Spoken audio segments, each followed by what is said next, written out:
At 10 minutes to 8, on a warm Thursday morning in May, a city of 30,000 people was going about its business.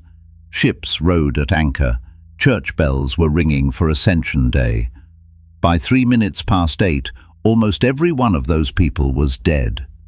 This is the story of Saint-Pierre, the Paris of the Caribbean, and the mountain that erased it in about 2 minutes.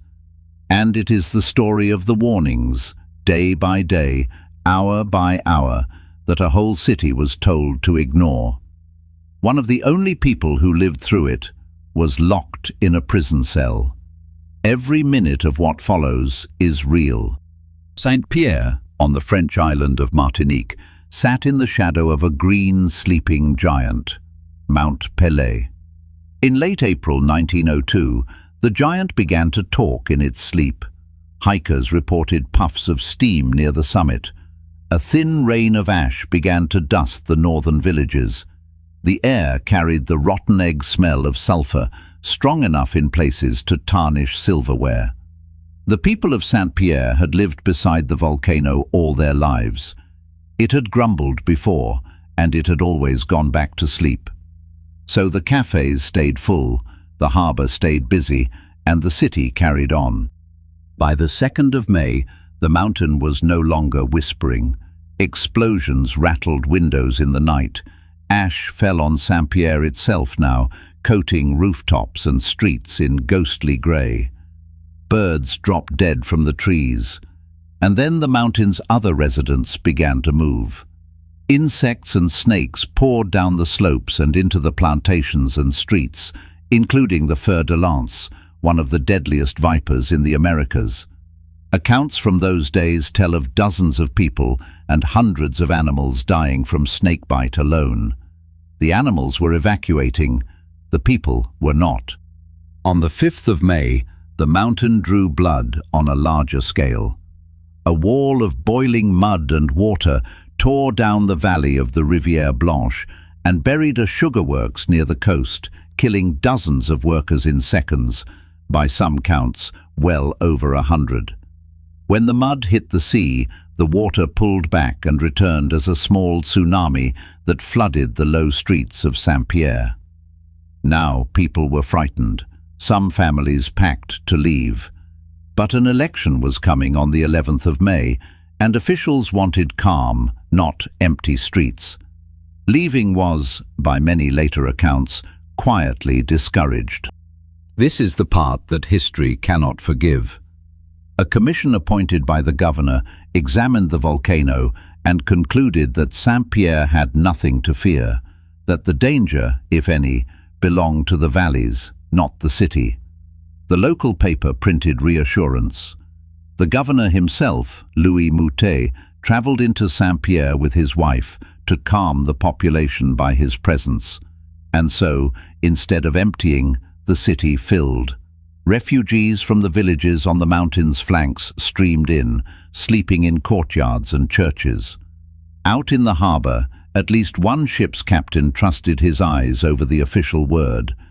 An Italian captain is said to have hauled anchor without clearance, telling the port officials that if Vesuvius ever looked the way Pelée looked that day, he would run from Naples too. On the evening of the 7th of May, the crater glowed red against the clouds. Lightning crawled through the ash plume. The rumbling was now so constant that people had almost stopped hearing it. In their homes, 30,000 people, residents, refugees, families who had decided to stay one more day, went to bed. The next morning was Ascension Day, one of the holiest days of the year. The churches would be full by 8 o'clock. At about 10 minutes to 8, the side of Mount Pelée facing Saint-Pierre split open. What came out was not lava. It was something science barely had a name for, a glowing avalanche of superheated gas, ash and rock, hundreds of degrees hot, moving down the mountain faster than a hurricane wind. It covered the 6 kilometers to the city in well under 2 minutes. It did not flow around obstacles, it went through them. Stone walls a meter thick were pushed over.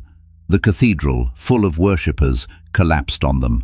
Every flammable thing in the city ignited at once, and casks of rum exploded in the streets. In the harbour, the cloud rolled over the anchored ships and capsized them.